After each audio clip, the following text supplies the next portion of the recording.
Welcome to Bizcommunity's conversations aimed at future-proofing the South African advertising, marketing, and media industry, made possible by ACA, Association for Communications and Advertising. I'm Rutendo Nyamuda, and I'll be hosting this series, which will be looking at the current and future impact of the creative advertising and marketing sector on the economy. A recorded version of this webinar will be made available on Biz Community, on YouTube, and on the Biz Takeouts podcast. Please do comment and share your thoughts with us. And if you're on social media, definitely make use of that hashtag BizACACaresCovid-19. Joining us for today's discussion on the creative value chain, procurement and marketing working towards common goals is Gareth Leck, Group Chief Executive Officer and co-founding partner of Joe Public United. Mpume Ngobese, Managing Director of Joe Public Connect, and Khensani Nobanda, Group Executive for Marketing and Corporate Affairs of the Nedbank Group. Welcome to you all. Thank you. Thank you. Thank you. Good to be here. Really great to have you. I'm super excited for today's conversation because there are aspects of this that I'm definitely going to be taking notes. It's very interesting. And my first question is to Khensani. In the recent ACA Cares COVID-19 webinar, you used a lovely phrase and you said the value chain of creativity is also how brands come to live. Can you unpack what you meant by this? And in addition, how can marketers reap increased return on investment by following these creative value chains? Okay, so I think as a starting point, before I get specifically into that, it's important to understand what I classify, what makes up a brand, right? So if you think about us in advertising and marketing, people generally think the brand is your advertising, which is actually not true. It's just that that's what people see, right? Because they see the ads and all of that. But actually what makes up the brand is far more than that. It is your products and services that you offer. So for us, if you think of our transactional products, if you think of the money app that we have, it is the services that our employees give to our clients. So actually the marketing and advertising is almost the cherry on top of what the brand is. I say that, and it's quite important, and I'll mention two reasons why it's important, right? So I was reflecting on a conversation that was on Twitter, I think yesterday morning. Some user decided to poke Nedbank and was basically like, why would young people want to bank with Nedbank? And I love how our Nedbank army of clients basically responded. And as they responded, none of them necessarily said, we bank with Nedbank because they've got great advertising, or, a lot of them responded on, it's about your money app, it's about the services that I get, it's the products that are there. So actually that's what your brand is, right? It's not the ads is what sells you that story. And then if you look this, I think last night, the brand finance report came out and we've gone up as a brand from number 11 to number 8. And I think we were the only bank actually that grew value. And that value again is not just measured by brand strength, it's measured by the financial performance of the company overall. So I think as a starting point, it's important to understand that what I refer to as our brand is much more holistic than the creative piece of our brand. But if I get to the creative piece of our brand, absolutely the creative value chain is significantly important in how we land that brand in the market. And I think COVID-19 has been a really good example of that, whether it's been with the Joe Public team working on telling South Africans how to manage their money better in a crisis like this, whether it's been with our PR agency, Riverbed, talking about how to manage your emotions, a lot better in a crisis like that so that it doesn't impact you using your money badly. Look at what we've done with our sponsorship agency, Leveragey, talking about managing and changing your physical habits because we couldn't run outside the way you normally do. So that creative value chain has landed, I think, quite a clear brand message for us during this period. And you can see it if you look at the two things that we measure, which is sentiment. We've generally, as a brand, had the highest positive sentiment amongst all the banks during this period. And also, if you look at from a PR perspective, we've had the highest share of, volumes and mentions, but also it's been either sort of positive or neutral sentiment. So whilst the back end of the services and the products and is important, our creative agencies have landed that for us in a way that's allowed us to continue to be relevant during this period. Very interesting that you speak about kind of the sentiment of it. And I actually want to ask a question to both Gareth and Mpume from the Joe Public side. And Khensani, I'll also get your insights on this. Is, as you've mentioned, there are a number of banks and there are a number of PR and marketing agencies. And there's an incredible book by Simon Sinek that says, start with why, and understanding your why, and that customers don't buy into your services, your products, they buy into who you are. And so from the Joe Public perspective, what would you say is your differentiating factor that clients or customers and consumers keep coming back to you? What is your ultimate why? Are you asking Joe Public? You're asking from a Joe Public point of view? From a Joe Public point of view. Yeah, so that Simon Sinek reference is important because we came across that about a decade ago. And that was actually the genesis of us creating our own purpose for our business, which we have defined as growth. And to unpack it more, we say it's the growth of our people, our clients, and our country. So that was a journey we started about a decade ago. And so if you're asking what our purpose is as a business, that's what it is. Mm-hmm. And I think we've tried to bring a lot of that thinking to our clients as well. I mean, Pepe, my business partner, has actually written a book on it. A lot of the work we've actually done with Nedbank over the last number of years with Khensani around this principle. And I think what Khensani is talking about is really positive to hear, because I think the messages that we put out there working with Khensani, I think there was an authentic, putting it back authentically to the purpose of Nedbank and trying to assist people to be better with their money. I think it's closely connected as how we work to what Khensani was saying.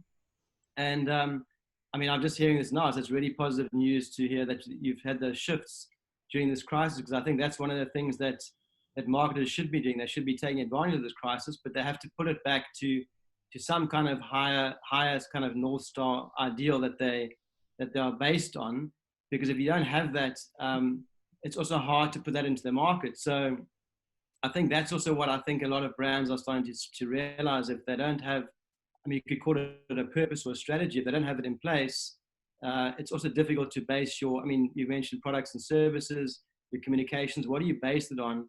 Because what actually consumers are looking for are brands to really help them navigate this crisis. So, all of these points are interrelated, but our journey began 10 years ago, and it's been instrumental in building our organization over the last 10 years. It's actually been quite instrumental in putting our transformation to deal together, which we recently announced, because one of our pillars is growth of people. And maybe Mpume can tell about that a bit more, but it's been absolutely sort of foundational to what we do every day and even how we work with our clients on a daily basis. Absolutely incredible. And coming to Mpume, first of all, massive congratulations to you. You've just been appointed to the Joe Public board, which is absolutely incredible. So congratulations. And of course, Joe Public made a massive announcement last week about being the largest independent all Black owned agency in South Africa, which is monumental and very pivotal. And, in the current situation that we're in a global space, both South Africa and in a global context, first of all, what does this all mean to you? What does this mean to you? We're very excited about the deal that's been put together, and also very excited to have invested in a company like Joe Public, a company that puts its purpose at the core, a company that's passionate about the growth of its people, which ultimately leads to the growth of our country. So it's very exciting for us, and we believe that this deal is transformational in our industry. Because transformation has been very important to our company for a long time, as Gareth mentioned. The journey started a decade ago where, Kutala and Lisa joined, and me joining 7 years ago. And it's so important to us. And alongside transformation, what's also important to us is representation. And representation, you know, it affects how we view ourselves. So I'm talking about now the context of South Africa. You know, it helps create self-growth, self-worth. It helps create a sense of inclusivity. And from a global perspective, you know, with the global temperature currently at its most uncomfortable levels, with femicides and racism at its highest, you know, my hope is for organizations to see this deal and recognize it as, you know, driving the need for organizations to let go of their subconscious gender and color biases and begin to recognize the importance of growing their staff from within, the importance of recognizing their staff based on merit, and of course the importance of diversity and representation in their structures. So it's quite exciting for us. Truly, truly exciting. And congratulations again. Gareth, I want to come back to you quickly. You have spoken extensively about the need for creative accountability, contracts, and aligning client agency goals around common interest. Can you expand on the importance of this for you? Yeah, I mean, I think, to be honest, I think we've all kind of lost the plot a bit, because if you look at a lot of our contracts, they're very transactional. And we don't sit in the beginning and say, what is our shared vision as an agency with a client, and define that up front. And then we don't sit down and figure out how do we achieve that. So I think we need to rewind a bit to how we do these things and actually turn the whole sort of structure upside down. And I know there's a lot going on right now, but I think we stumbled on this about 3 months ago in a Harvard Business Review. It's called Relational Contracts. And we found it a very interesting concept, because it said, how do we create a shared vision? How do we, you know, what are we trying to do together? Not, you know, what is the client demanding of the agency? So it's really about just, you know, sitting down together as an agency and a client and say, how do we best succeed together? What are the things we need to do? And really work on it collectively, and not it be a cold transactional procurement-led process. Now I know, and I'm not sort of, you know, I'm not pointing fingers, because a lot of clients are different. A lot of the times it is led by marketing, and some of the times it's led by procurement. But it's generally quite a cold, hard process, and it's very much about hours and inputs. And it's kind of counterintuitive, because clients should be paying us for our outputs and not for our inputs. And we almost are, and I wouldn't say we do it intentionally, but maybe unintentionally we are incentivized to spend more time because we're getting paid by the hour, which doesn't actually serve the agency, because clients get frustrated if things take too long. It doesn't serve the client because they don't get the outputs they need. And especially now with this whole crisis, I think everybody's saying, well, you know, you've got less money, you've got less time, let's do things better and differently. So we're kind of becoming more conscious of that, and we're trying to bring those processes into how we work with our clients. We are busy putting it in place. We haven't concluded it yet. And I know we're chatting to Kenzie about it, actually, about how do we start to bring this to the fore.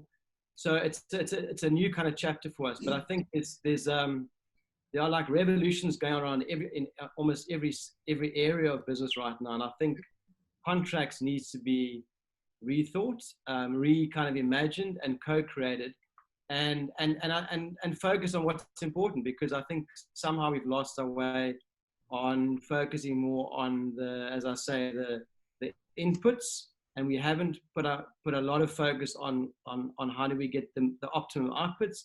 And to me, that should be, how do we do unbelievable creative for our clients, because that is the best way we can impact our clients' business.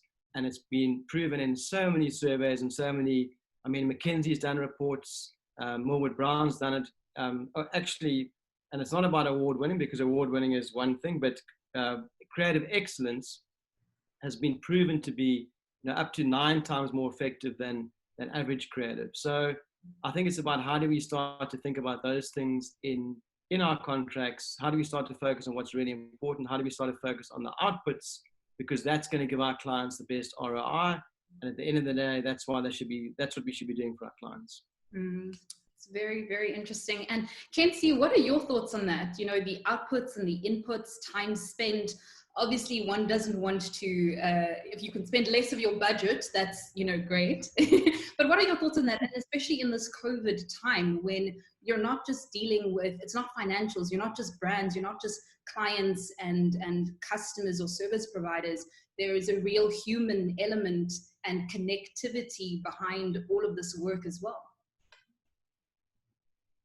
So I'm actually very excited about this journey that Joe Public has kicked off. And I think we've got a session in the next 2 weeks where we'll start really trying to understand between the two of us, what's this relational contract that you will be on. So, I mean, for me, very exciting. And I mean, of course, our marketing budgets have been significantly cut this year.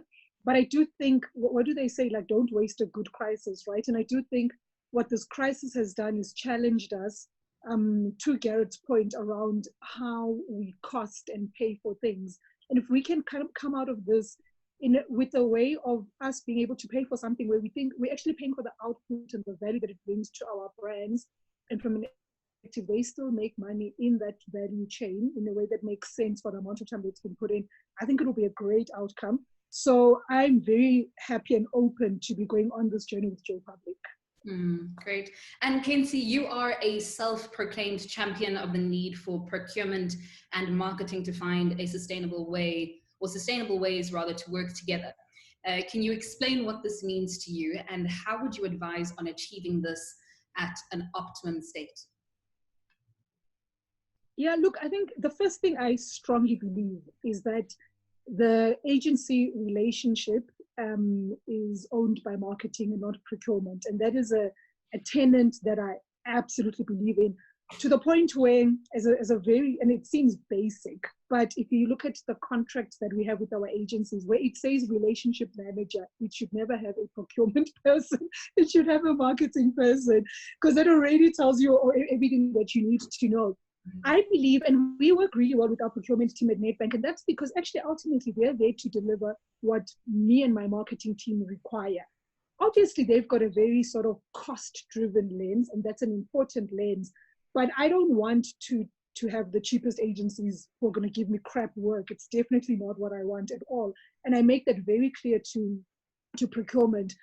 Ultimately, I think marketing has to take the lead in those conversations. And procurement has to support marketing to ensure that they get the right value out of it.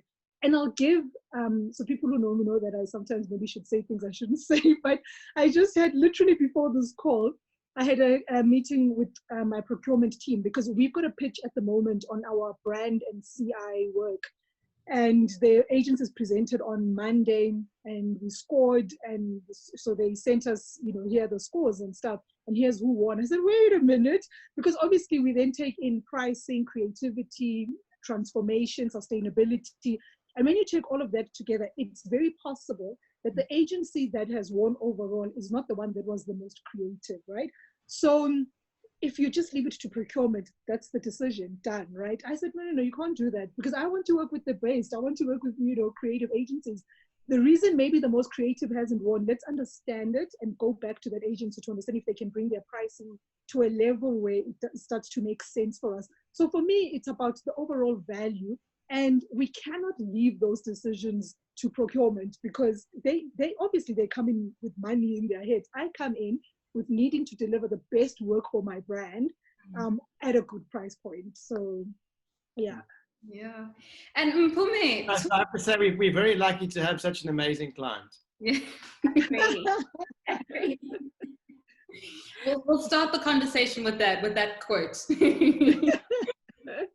Mpume, I want to start from the digital perspective, because now obviously in the midst of COVID-19, traditional forms of marketing and advertising that we would have seen perhaps if we were driving past a billboard, or being in our cars on the and listening to the radio station, we're now seeing a different incorporation of digital and traditional, if we are seeing a lot of traditional even.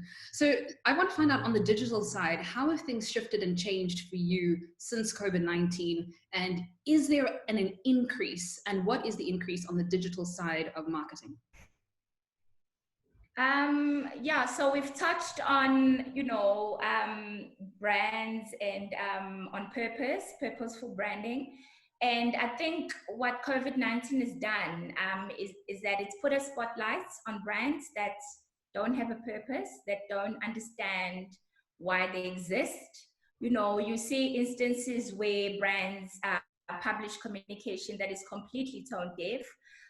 It's because it's from lack of understanding what their purpose is, what role they play in the society, or what role they play in our ecosystem. So I think what's happening now is that there's definitely no longer space for brands that don't understand the context within which it lives, that don't understand what the temperature is about.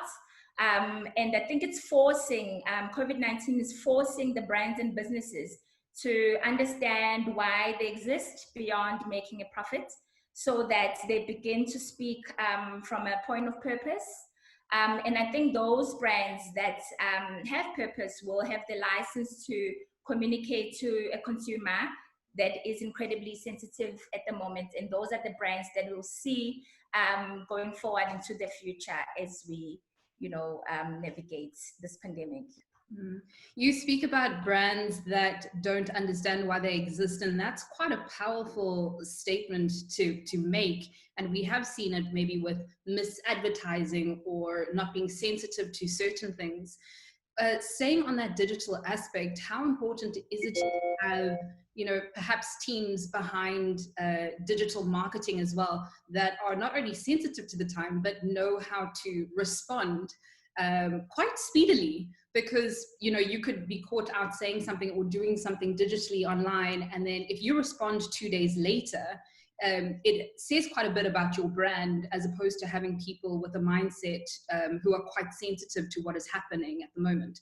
So how important is it to have a team, a digital team that is quite, I guess, and has a great understanding of what is happening and is also quite sensitive and reactive? So, yes, so it's in two parts, right? It talks to team representation, so that's the diversity that I touched on earlier, the importance of it, so that we don't have a one-dimensional view of the world or communication.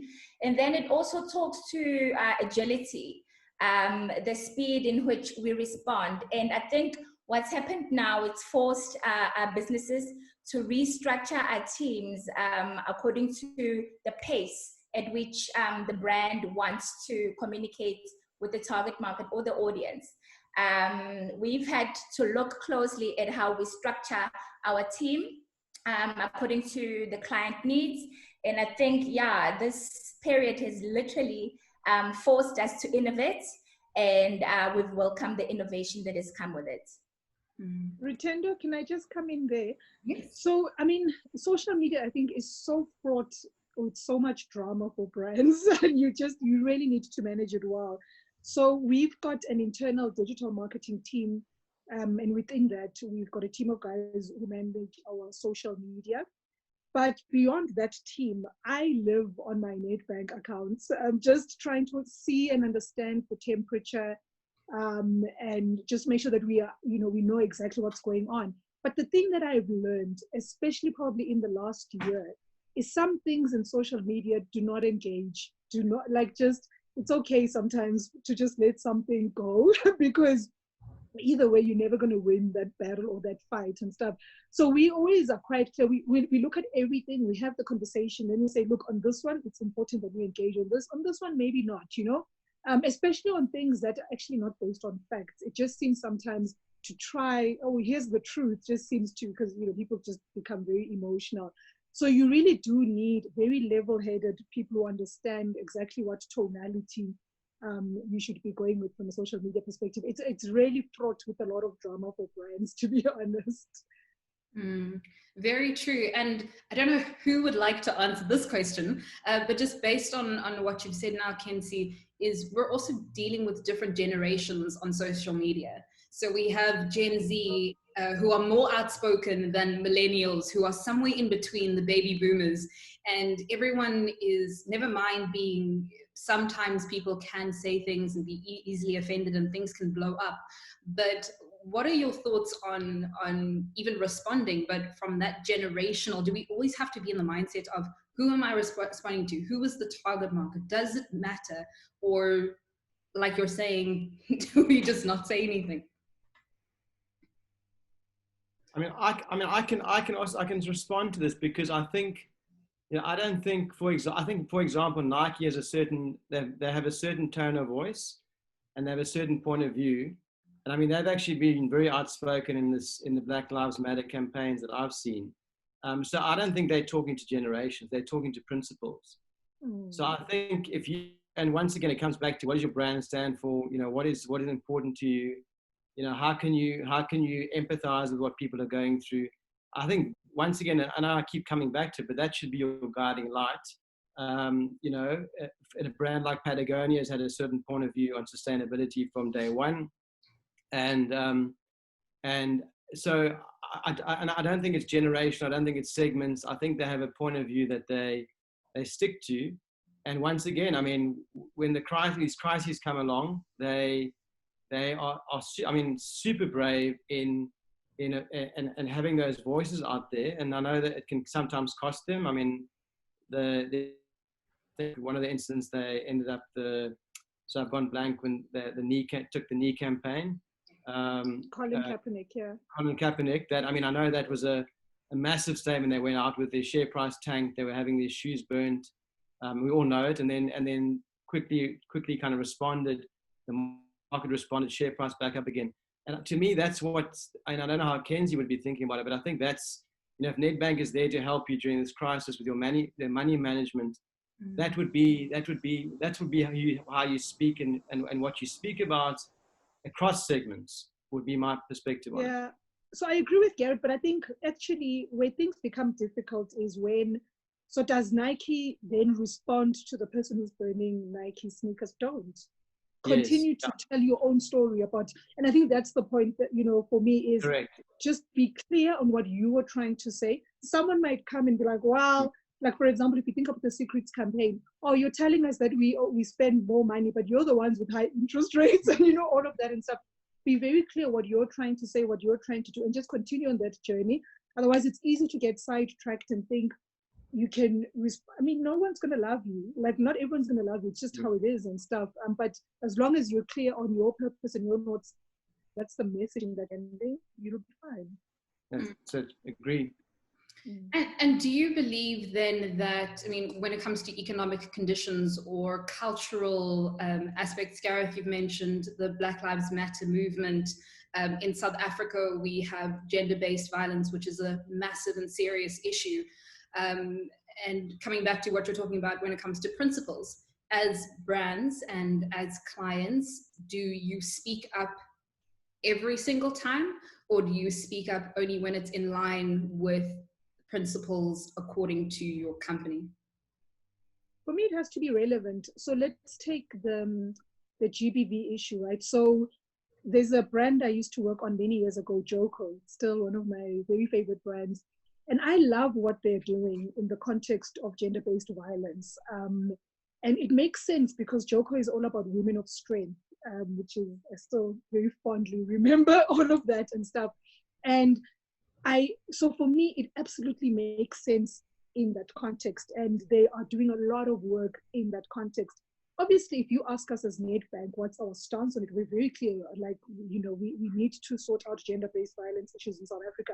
Would we do a marketing campaign on it? No, because for us, our big thing is we believe that money well managed can make a real difference in people's lives. So our stance is, how do we help people manage their money better? So any conversation around that is a conversation we're going to go into. But of course, we would like to see a reduction in gender-based violence, and that comes into policy and all of that. But it's definitely not something we will do marketing or PR on, because we don't think our brand is in the right context for that. Okay. And Mpume, on coming again to, looking at aspects of, digital, and for you, again, would it be on the Joe Public side, as Kenzie has just mentioned, would you look at it from a Joe Public perspective? Would you look at it from the brands that you represent perspective? And if in the constant context that you feel one of the brands you represent say something out of turn, do you step in? So is this in the context of GBV? Any issues, it could be GBV, it could be Black Lives Matter. How do you approach, or should I rather ask, how do you approach when you as a marketing company see that one of your brands have stepped out of line or have said something that is insensitive? So our belief is that we shouldn't back up a course that we can't see through consistently. So our clients do approach us and inquire about whether they do need to participate in the Black Lives Matter movement or in a gender-based movement. And our response to them is always to say that if you can't sustainably carry the conversation and, you know, give actionable outcomes or actionable solves, then rather don't go out and participate just, you know, for the benefit of fame or for the benefit of likes, because that can easily backfire. Okay. Yeah, maybe just to add to that, I mean, you can, and I mean, sometimes it isn't even linked to your brand, but you can also do things where you are supporting certain causes that are authentically sitting within your mandate from a social investment point of view. So, and so you don't always have to do a campaign around something, but there are, and I know Nedbank also did within the crisis. I know there was a lot of food parcels going out that I saw. So there are ways of doing that on a secondary or a lower levels or tiers of communication that are authentic actions, and you can bring it in. So I think there are ways of supporting these crisis moments as brands, but yeah, I don't think you definitely don't want to be seen to be jumping on. I mean, the worst thing you can be doing is jumping on the bandwagon and coming across as I mean, that's really going to backfire on you really badly. So I think it's just about finding that balance of how do you support society where you can, and it just can be through certain actions that you're taking. They might be disconnected from your brand positioning, but yeah, I think the worst thing you can do is try and capitalize on people's hardships. Let's put it that way. That's very true. And so we are coming to the end of our discussion, and I would just want to hear some final thoughts and comments from you all. I will start with Mpume. Do you have any final closing thoughts? Yeah, I would say that, we are in a very unique space in time, with this whole pandemic going on, with the racism and the femicide going on. So I think it's very important for us as an industry to stay grounded in the role that we play, to add value where we can, and also just continue to bring meaningful value to the lives of our clients and the lives of the people that we work with in our companies. Definitely. And Gareth, any final closing thoughts from your side? No, you started with the value chain of creativity, and I know Robbie Brosen's spoken about. I heard his talk, and he talked about now is the time for creativity, and I think it's about focusing your attention and your energy and your resources in the most effective way to make the most creative impact. And I think we've spoken about how you do it. It must be authentic, it must be on purpose, but I would say now is the time to be really pushing for outstanding creative output that's going to make a positive impact in the lives of your customers and consumers. And now is the time for clients and agencies to work really closely together to have, to form these shared visions and shared missions of doing that kind of work. So with the challenges we're facing, we're seeing as an agency, it's actually quite an amazing time. With the work we're producing with our clients is incredible. And I think it's because we're already focusing on doing the best output we can possibly do, because we know that's how we make the biggest difference to our clients' business. Thank you so much for that. And Khensani, any final thoughts or final comments that you want to say? Yeah, so I mean, absolutely aligned to what both Gareth and Mpume said, but maybe just to add, because going back to that value chain, right? That value chain includes our media partners. And again, if you, in the context of the role that we play as a brand in South Africa, you know, brands have had to step up and make certain decisions to ensure that we continue to have a value chain of media partners, right? And they don't, especially the smaller media partners. We've been quite committed, especially in the out-of-home area, of using transformed media partners. So actually last year, 70% of our outdoor was in Black hands, which is quite important. But you can imagine all of those are small media partners. So besides making sure that the creativity is still at a high, and we had to do that with our creative agencies, I do think we need to figure out how we ensure that we don't have, and you can see it, a lot of magazines are shutting down. I'm sure if we had to look at what's going on in the outdoor space, we're going to see a lot of media companies shutting down. We've tried as a bank, in the context of money experts who do good, to commit to things like paying our media, like the small media guys, in 10 days. This is our normal sort of payment timelines. Even though we've had budget reductions, we've tried to commit certain amounts of money to your smaller media companies, and especially your community station, radio stations. So this is what it means, to be honest, going forward as brands. You play a much bigger role than just trying to sell your G on a bundle account, but you play a bigger role on actually how do you make sure that you have a sustainable South Africa. And I think we need to continue to play that role as marketeers.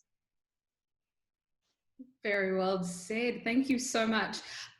I just want to throw in one quick question. I know I said that was the last question, but Khensani, you said something that really sparked something in my mind, just speaking about transformed media, and particularly on the future of media. We're not, right now, as you know, mentioned earlier, the ways that we used to see marketing and advertising and how brands would put themselves out there is very different.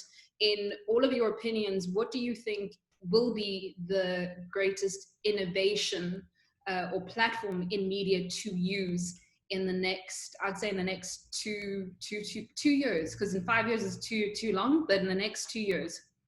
I'll start with Mpume. Sorry. Pause. Sorry, I thought you were asking Khensani the question. Oh, I was going to ask all of your insights on it. I can start with Khensani and come back to you. Okay, so what's the question again? Essentially, we may or may not stop the video there, but I just want to find out of interest, what is, like, in your opinion, you're speaking about transformed media, we're talking about the future of media. I think in the beginning, one of you had mentioned, Khensani, I think it was you who said that you are marketing and advertising is the cherry on top, right? What your product and your services, that is the core of a company. But with marketing and advertising being the cherry on top and seeing a lot of magazine houses closing down, we're not listening to the radio necessarily as much as we used to. We are not reading newspapers as we used to. We're not watching TV as we used to because of the innovation of like Netflix and on-demand ways of getting content. So the question is, in your opinions, what do you think is the next generation or the innovation method for brands to get their messages out? Okay, so let me try and we can decide if we use it or not. So I don't have a crystal glass, obviously, so I don't know what media, the next generation media is going to look like. But what I can say, if you think about 5-10 years ago, we were all like, digital media is like the most important piece of what's going to happen. And by the way, I still don't think that's reached the level that it could reach. And if I give you just a statistic from Nedbank, last year we probably spent about 16% of our media budget on digital, which I still think is significantly low. This year we've doubled that, and obviously COVID-19 has accelerated that, which is fantastic. I think what we're going to see in media is media working much better together in the context of giving you value. So for me, I want to see a media plan that tells me, if you have this radio ad and this banner advertising, this is what these two things are going to give you together. Because I think right now there's a lot of conversations when we talk about media that are quite disparate. Like people tell me, here are your numbers you're going to get from a TV perspective. Here's what you're going to get from this and that. I actually want to understand the attribution model of different media types on either selling me, like selling my products and my services, or building whatever brand sort of building that I'm trying to do. So I think that's where media really needs to go, is really being able to identify that attribution that takes you to your actual brand growth or sales growth. But I can't, I don't know what next media is going to come. I think it's going to be quite a changing world, to be honest. Very true. And Mpume, in your opinion? So having worked on both above the line, below the line, experiential, and now on digital, from our view, it's less about the channel itself, but it's more about an idea. Ooh, I love that. Yeah. A big idea that is able to translate across all channels, a big idea that is able to, or rather begin to shift the brand perception or the brand positioning. So in our space, it's less about the media itself, but more about creativity and the big ideas that we need to bring to the fore. That's amazing. And Khensani obviously loved that answer as well. And Gareth, in your opinion, what do you think is the next thing? I kind of, there's always these prophecies they could put out there. It was the death of I suppose some of the media already are actually being affected. So magazines and print, we've known about that for a while. But in South Africa, TV, and I haven't seen the latest stats, I don't want to overclaim this, but I know that for the last 5 years, TV's been growing. At one stage, it's more than 50% of ad spend is TV. So I don't think TV is going to decline in the next 2 years. And with the crisis, actually, people are watching probably more TV. So I know there are on-demand channels, Netflix, but that's for a very, very upper segment of the market. So what we're seeing in a lot of the work we're doing is actually is a combination of TV and digital. Mm-hmm. And it's just logic, because obviously billboards, it's a bit of a challenge now with less traffic. The magazines are, same thing with being able to access and buy magazines. So we're seeing more of a convergence to Kenzie's point of digital actually and TV working quite hard together. And I think that's what we're seeing and I think it's going to continue, and it's going to very much fit into that fold for the next 2 years. And that's also what I'm seeing in terms of all the global spend levels. TV is coming down globally, but I think the markets overseas are different to the South African market. Mm. And obviously digital is really going up in foreign, in Europe and in the States, etc. The digital component is increasing. Amazing. Thank you all so much. For those watching, thank you so much for joining us for today's discussion, made possible by ACA, Association for Communications and Advertising. See you soon.